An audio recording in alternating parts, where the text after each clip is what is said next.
ultimately it all comes down to the political decisions that are being made, and there's only so much I can do as an NHS worker, as a public health worker, as a researcher, as a community volunteer, as an activist.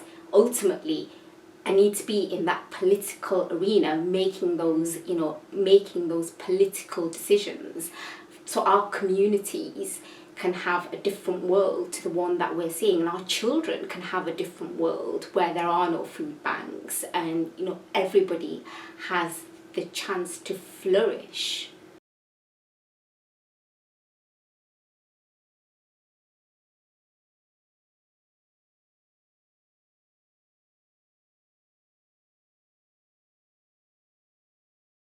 I work on the climate agenda with the NHS as well. COVID, HIV, all sorts of things, and you just come across.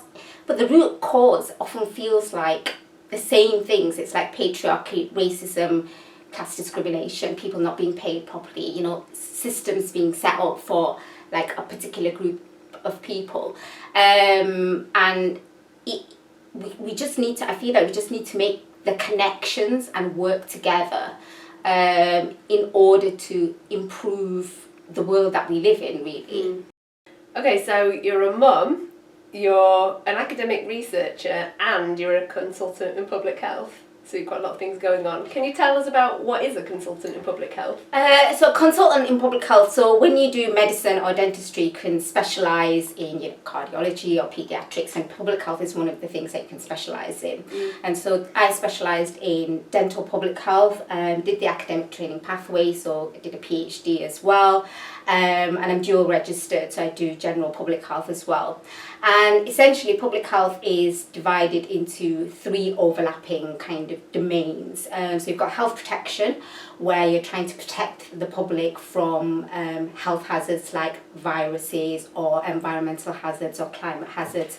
So I was the public health lead on the national COVID response.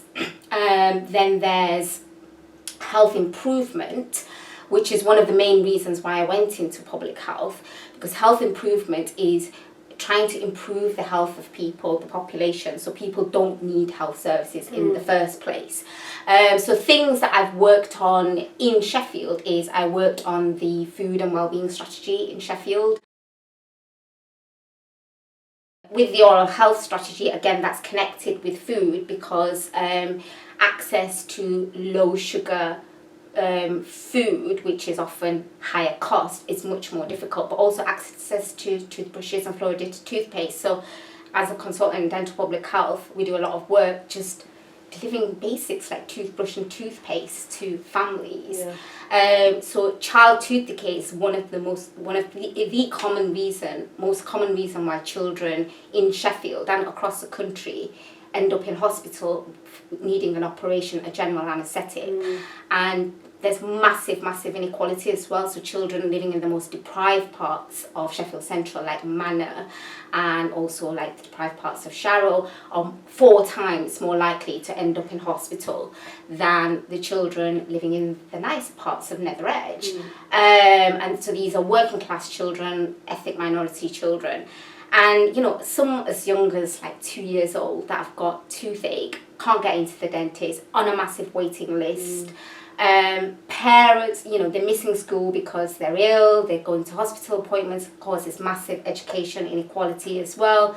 Parents often in work but on precarious contracts, using food banks, have to take time off work to look after their children, get driven deeper into poverty, and the cycle just continues. And also it has a massive impact on the NHS. Like people are using services for preventable diseases, and it doesn't make any sense. And we talk about increasing NHS demand, and it feels like no one's making the connection here. Why are we seeing we've got massive cuts and austerity and staff shortages, but there's also they talk about there's also this increasing demand. Well, why is that happening though? And it's because people are just getting sicker. The healthy life expectancy difference between the rich and the poor in Sheffield is nearly 20 years, because people are just getting sick because they live in poor housing, they can't afford good food. They can't, you know, they're living, they can't afford to heat their homes. I mean, just last year, over 27,000 people died because they couldn't heat their homes. I mean, it's absolutely crazy. And, you know, as a society, we kind of accept that we should have a national health service because people should not die of cancer or COVID because they can't pay for their healthcare. So why do we accept that people should die because they can't afford to heat their homes or they can't afford to eat properly? It's astonishing. So that's, you know, health improvement. And then the final strand is healthcare public health, which is basically, if you need healthcare, then the services that people are getting are of good quality, they're equitable. So some of the things that I've worked on is providing equitable access for people living with HIV. Because of stigma, they have struggled with equity of access for women in Yorkshire who live in the prisons with their babies. It sounds like your job has given you the opportunity to really see a really wide-ranging set of kind of problems and experiences across the city and the region in Sheffield. Yeah, I mean, I think that's the key thing. So, you know, I work on the climate agenda with the NHS as well. You know, COVID, HIV, all sorts of things, and you just come across. But the root cause often feels like the same things. It's like patriarchy, racism, caste discrimination, people not being paid properly, you know, systems being set up for like a particular group of people.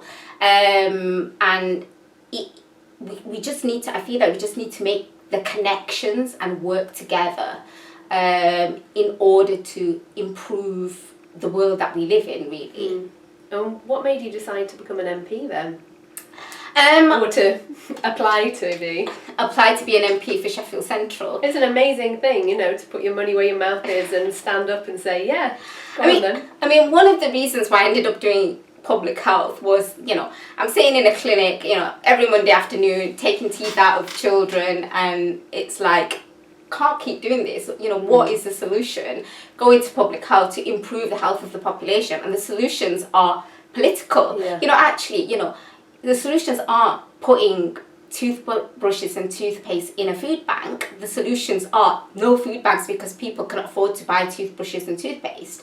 The solutions are always political. So when, you know, in public health, people actually just kind of shy away and say social determinants of health. And when I talk to my students at the university, I always say these are the socio-political determinants of health. There are policy decisions that are being made that are making these things happen. Like, we never had food banks. It's like Faris came home the other day, like, you'll know this, like, our kids are collecting, you know, food for the food bank as part of their harvest. And he went, oh, we need to collect food for the food bank. And he's 6 years old, and I'm really sad that he's learning that this is normal, and that is not the world that I think he should be living in, where he goes down London Road and thinks it's normal to see a homeless person. So I'm really vested in like the world that we live in, and the world that we live in, because inequality, in public health we have a mantra that inequality is bad for everybody, although it disproportionately impacts the most vulnerable. But it's really bad for our children, even though they're not using food banks, to not kind of live in a world where they see that kind of brutality as normal. You know, it does, you know, I feel like it takes away from their humanity. So it's really like, I really want to see real change. And, you know, those are like, you know, it's almost like, oh, you know, he's talking about food banks, I'm really upset. It feels like a small thing, but actually it is a big thing. But there's also big things as well. So, like, you know, I use the hospitals here, you know, you will have used the Jessops, the maternity services, which are failing. And, you know, it was really, really awful experience for me. It was like touch and go. And it's because there's massive cuts. We have the highest rates of stillbirths in Western Europe. And again, you know, there's massive racism and patriarchy. Why are, you know, cuts disproportionately made to women's services? Why are you twice as likely to have a stillborn child if you're a black woman, or 60% more likely if you're an Asian woman? Because there's the kind of racism in the system as well.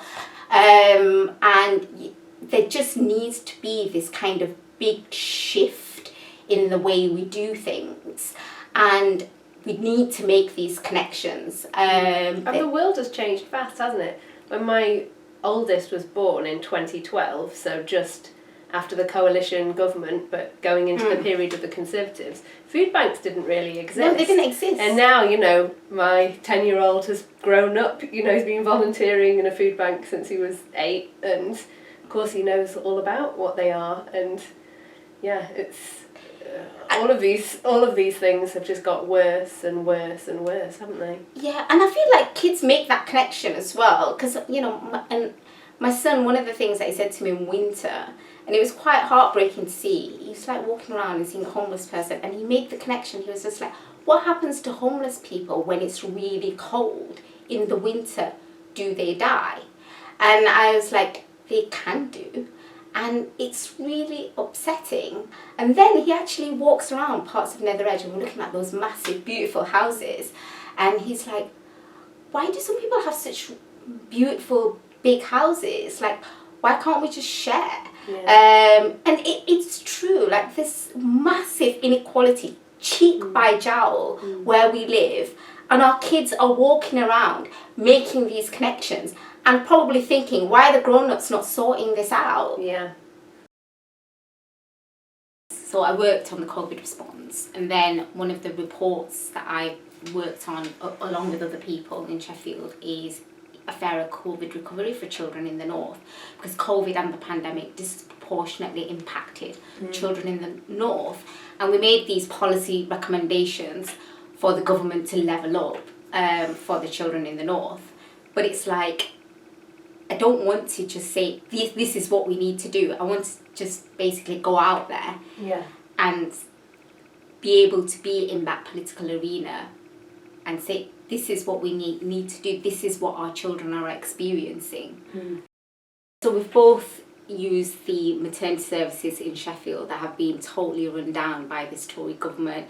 We've both volunteered in the local food bank, and food banks weren't a thing about 10-12 years ago, yet our children think it's totally normal to collect food for the food bank and volunteer at the food bank. And I've been working on this on the front line as an NHS worker, but also within public health, but also as a campaigner. I've been working against the hostile environment in the NHS because I want a better world, but ultimately it all comes down to the political decisions that are being made, and there's only so much I can do as an NHS worker, as a public health worker, as a researcher, as a community volunteer, as an activist. Ultimately, I need to be in that political arena, making those political decisions, so our communities can have a different world to the one that we're seeing, and our children can have a different world where there are no food banks, and everybody has the chance to flourish.